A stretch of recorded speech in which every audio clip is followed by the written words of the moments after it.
షర్మిలమ్మ బాగానే పోరాడుతుంది వాళ్ళ తమ్ముడి మీద.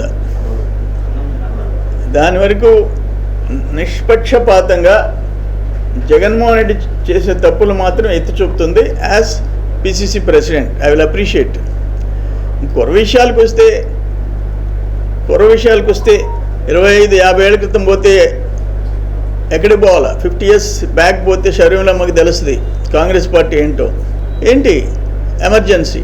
50 సంవత్సరాల క్రితం ఈరోజు దేశంలో ఎమర్జెన్సీ ప్రకటించి నాయకులందరినీ తీసుకుపోయి జైళ్ళల్లో పెట్టిన రోజు, ప్రజలకి స్వాతంత్రం లేని విధంగా నిర్ణయాలు తీసుకున్న కాంగ్రెస్ పార్టీ అమ్మా తల్లి. మేము కాదనము, ఏదున్నా మంచిని మంచి అంటాం. కాంగ్రెస్ ఏదైనా మంచి చేసి ఉంటే మంచి అంటాం. ఎన్ఆర్ఈజిఎస్ ఇంట్రడ్యూస్ చేసింది మంచి అంటాం. ఈరోజు మోడీ గారి నాయకత్వంలో దేశం ముందుకు పోతుంది.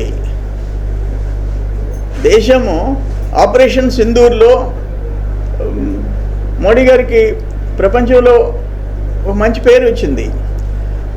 కానీ మంచి అని చెప్పాలా, చెడు అని చెప్పాలా?